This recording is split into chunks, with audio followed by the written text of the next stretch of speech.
Hallo liebe Monis und herzlich willkommen zu diesem Video. Nach meiner Topliste mit anderen Sailor-Kriegern haben mich mehrere gefragt, ob ich nicht auch ein Video mit Sailor Moon Bösewichten machen könnte. Und da ich das vorhatte, machen wir das heute. Zuvor aber noch 3 Anmerkungen. Erstens, es können und werden auch ganze Gruppen von Bösewichten platziert werden. Zweitens, irgendwie mag ich Bösewichte fast nur, wenn sie die Seiten wechseln, also wundert euch nicht, dass fast alle in der Liste irgendwann mal gut werden. Drittens, Spoilerwarnung. Wer den Anime noch nicht zu Ende gesehen hat, sollte das Video vielleicht nicht schauen. Auch zum Manga und zu PGSM werden Spoiler kommen, aber wer meine Faktenvideos und die andere Topliste gesehen hat, wird schon alles wissen. Alles klar, dann fangen wir mal an.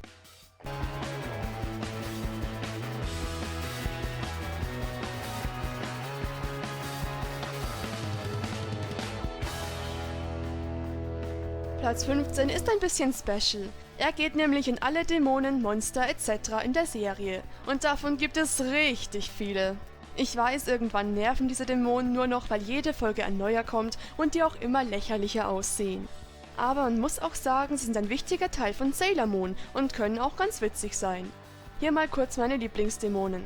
Morga aus der ersten Folge und auch die Traumprinzessin, weil die für mich die gruseligsten Monster sind. Nekoneru, weil Katze. Utahime, das war dieser Singdämon, der seinen Text vergessen hat. Und Dor Nobda, oder wie man das auch immer ausspricht, der legendäre Türverschließdämon. Ich denke, den kennt man auch. Kommen wir zu Platz 14, dem ersten Hauptbösewicht. Queen Beryl oder auch Königin Perelia. Vom Charakter her mag ich sie eigentlich gar nicht so, aber ich wollte sie mit reinnehmen, weil sie einfach so ein klassischer Bösewicht ist. Einfach nur böse. Aber in Crystal und dem Manga sieht man ja auch den Grund dafür. Sie war in Endymion verliebt. Das rechtfertigt natürlich nichts, aber immerhin kann man sie so ansatzweise verstehen. Auf Platz 13 haben wir Chibiusa. Nein, natürlich geht es mir um Black Lady, ihre böse Form, die sie von Wiseman erhalten hat. Ich finde sie richtig hübsch, das wollte ich auch mal erwähnen. Und auch wenn ihre Gründe im 90er-Anime etwas unverständlich waren, im Manga und Crystal kommt es viel besser rüber.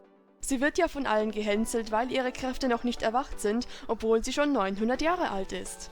Es ist schon verständlich, dass sie sich wünscht, endlich Kräfte zu haben und erwachsen zu werden. Außerdem ist es natürlich interessant, wenn jemand von den Guten zu den Bösen rüberspringt, was in Sailor Moon allerdings öfter vorkommt. Platz 12 belegt ein Pärchen, das nur im Anime vorkam und nicht im Manga, Anne und Ale. Die beiden sind bei den Fans nicht sonderlich beliebt, wie mir scheint, und ich fand sie jetzt auch nicht überkrass toll, aber ich mag sie eigentlich schon. In ihrer Zeit als Bösewichte waren sie mir natürlich unsympathisch, vor allem weil sich Anne ständig an Mamoru ranschmeißt und Ayla an Usagi, womit sie sich eigentlich gegenseitig betrügen. Aber am Ende sehen sie ja alles ein und erkennen, dass sie gar nicht böse sein müssen und einander eigentlich lieben. Sie sind auch die ersten Bösewichte in Sailor Moon, die überleben. Kommen wir zu Platz 11, der von 4 hübschen Damen belegt wird, nämlich den Ayakashi-Schwestern oder auch den Schwestern des Bösen. Ihre Namen sind Koan, Berthier, Calaveras und Pets. Sie sind die Untergebenen von Rubeus und ziemlich eitel, was mir nicht so gut gefällt. Aber die Sailor-Krieger können sie nach und nach von ihren Ansichten überzeugen und am Ende sind die Schwestern eigentlich richtig nett und freunden sich mit den Senshi an. Ich mag hier keine mehr oder weniger. Auf jeden Fall wünsche ich den Mädels eine schöne Zukunft, aber das tue ich eigentlich bei allen Bösewichten, die überlebt haben. Es folgt ein PGSM-Spoiler. Den 10. Platz belegt nämlich jemand, den es nur in der Live-Action-Serie gab, Dark Mercury. Sie ist die böse Form von Sailor Mercury, denn sie wurde ins Dark Kingdom entführt. Natürlich bricht es mir das Herz, ausgerechnet meine Lieblingskriegerin so zu sehen, aber ich muss zugeben, ich fand sie eigentlich cool.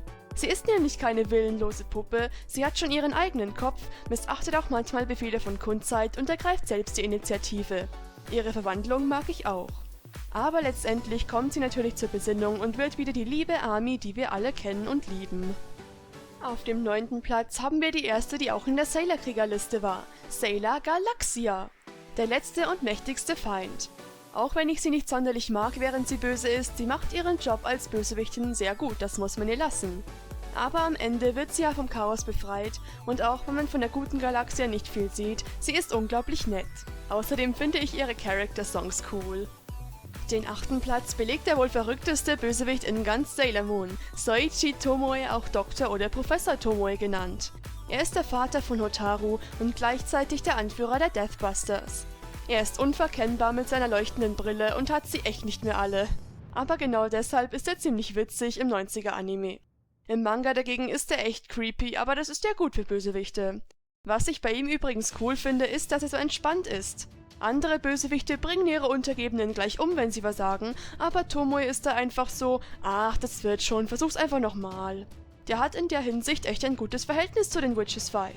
Und natürlich wird er auch am Ende, zumindest im alten Anime, wieder gut und kann für Hotaru der Vater sein, den sie sich gewünscht hat.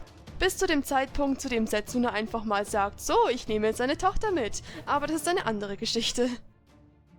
Platz Nummer 7 geht an die jüngste Bösewichtgruppe in Sailor Moon, das Amazonenquartett, bestehend aus Wes, Junjun, Sede und Pada.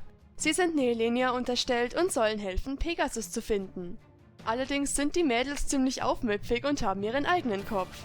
Von den vieren mag ich Pada am liebsten, weil sie so verspielt ist. Allerdings ist sie auch etwas sadistisch veranlagt. Ich finde es interessant, dass der Grund, warum sie für Nehelenia arbeiten, der ist, nicht erwachsen werden zu wollen. Ich glaube nämlich, es gibt einige Kinder und Jugendliche, die auch so denken. Ich kann sie da gut verstehen. Aber am Ende erkennen sie, dass es nicht nur schlechte Seiten hat, erwachsen zu werden, und so geben sie ihre Kräfte auf und helfen Sailor Moon. Ohne ihre Hilfe hätten die Senshi Nehelenia wohl gar nicht erst besiegt. Achtung, Manga-Spoiler. Im Manga sind die vier sogar Sailor-Krieger und die Leibgarde von Chibiusa, was ich echt cool finde. Und es geht weiter mit Staffel 4, denn auf dem 6. Platz befinden sich die Vorgänger des Quartetts, das Amazonen-Trio. Hawk's Eye, Tiger's Eye und Fish Eye oder auch Falkenauge, Tigerauge und Fischauge haben ebenfalls die Aufgabe, nach Pegasus zu suchen und machen sich dabei an Frauen ran, außer Fish Eye, der eher zum eigenen Geschlecht tendiert. Ich mag es nicht, wie die drei immer mit den Gefühlen von Frauen oder auch Männern spielen, allerdings sind sie schon ziemlich witzig. Schon allein ihre Gespräche im Dead Moon Circus sind lustig. Außerdem wechseln sie ja am Ende die Seite, als sie erkennen, was sie wirklich sind und opfern sogar ihr Leben für Sailor Moon. Ihr Tod war echt richtig traurig, aber immerhin hat Pegasus ihre Seelen in den Traumwald geschickt. Der 5. Platz überrascht euch vielleicht, weil sie es nicht mehr in meine Top 10 andere Sailor-Krieger-Liste geschafft haben und nun so weit vorne sind, aber ich habe meine Meinung eben geändert. Es folgt übrigens ein Manga-Spoiler. Es sind Sailor Lethe und Mnemosyne oder wie man es auch immer ausspricht. Sie sind Galaxias Untergebene, gehören aber nicht mehr zu den Anima Matis und kommen auch nur im Manga vor. Sie sind jeweils die Wächter zweier Wüstenflüsse, und zwar dem Fluss des Vergessens und dem Fluss der Erinnerung. Die beiden waren übrigens wirklich mal Sailor-Krieger, anders als die Anima Matis im Manga. Lethe hat Sailor Moon angegriffen, aber Mnemosyne hat sie aufgehalten und am Ende waren beide überzeugt davon, dass Sailor Moon nicht die Böse ist. Tragischerweise starben sie. Ich fand sie jedenfalls echt cool, interessant und nett. Auf dem 4. Platz haben wir die einzige der Witches 5 in dieser Liste, und zwar Mimette. Wie ihr wahrscheinlich wisst, ist sie eine Untergebene von Professor Tomoe und ihre Aufgabe ist es, Herzkristalle zu sammeln. Was ich an ihr so mag, ist, dass sie einfach sehr lustig ist. Sie nimmt ihre Aufgabe nicht so unglaublich ernst und nutzt die Gelegenheit, um berühmte Männer anzusprechen. Sie macht sogar Anstalten, gut zu werden, denn sie will kurzzeitig bei den Witches 5 aufhören, um ein Star zu werden. Und ganz ehrlich, ich hätte es ihr wirklich gegönnt. Aber leider wurde daraus nichts und sie wurde getötet, zumindest sehr wahrscheinlich. Und das fand ich sehr krass schockierend. Das werde ich Tello ewig vorhalten. Und wir kommen zu den Top 3. Auf dem 3. Platz befindet sich wieder eine Gruppe, und zwar die Sailor Anima Matis. Wie vorhin schon gesagt, sind sie Untergebene von Galaxia. Ihre Besonderheit ist, dass sie im Namen ein Tier und ein Metall tragen. Ihre Namen sind Sailor Iron Mouse, Sailor Aluminasiren, Sailor Lead Crow, Sailor Tinyanko und im Manga gibt es noch Sailor Heavy Metal Papillon. In den Musicals gibt es noch Sailor Pewter Fox und Sailor Titanium Keroko, aber zu denen kann ich nichts sagen. Iron Mouse und Heavy Metal Papillon mag ich leider nicht so sehr, die anderen drei dafür aber schon. Tinyanko wird ja am Ende halb gut, was ich eine sehr coole Idee fand, und ihre gute Seite wirkt auch unglaublich nett. Und ich mag die Freundschaft zwischen Dead Crow und Aluminasiren sehr. Siren ist überhaupt mega lustig mit ihrer Nettigkeit und ihren ständigen Fressattacken, aber dazu habe ich in der letzten Topliste schon einiges gesagt. Die Silbermedaille holt sich ebenfalls eine Gruppe, und zwar die Shitenno oder die großen 4 aus dem Königreich des Dunklen oder die 4 Generäle oder die Prinzen der 4 Himmel. Irgendwie haben die zu viele Namen. Ich spreche natürlich von Jadeite, Nephrite, Zoisite und Kunzite. Eigentlich mag ich die meisten von denen im Anime nicht, aber im Manga finde ich die Idee gut, dass sie mal die Leibgarde von Endymion waren. Da fand ich das dann schon ziemlich cool. In PGSM mag ich Zoisite sehr, weil er dort relativ vernünftig ist und schon relativ früh seine Loyalität zu Endymion ausspricht. Aber der die Gruppe auf Platz 2 gebracht hat, ist Nephrite aus dem 90er-Anime. Und ich denke, jeder weiß warum. Seine Romanze mit Naru war einfach nur mega süß. Und sein Tod war eine der tragischsten Szenen in Sailor Moon. Seine letzten Worte werde ich niemals vergessen. So, wer könnte denn Platz 1 sein? Wer meine Topliste mit den männlichen Anime-Charakteren gesehen hat, wird es eh schon wissen. Alle anderen können ja mal raten. Er ist männlich, er kommt aus der 2. Staffel und sein Name lautet Prinz Saphir. Ich mag ihn sehr, weil er hinterfragt, was Black Moon da treibt. Er versucht auch, seinen Bruder aufzuhalten und ihn zu überzeugen, dass das, was er tut, falsch ist. Seine kleine Romanze mit Pets ist auch süß. Aber alle wissen ja, wie es kommt. Der Arme wird getötet und auch das ist eine super tragische Szene.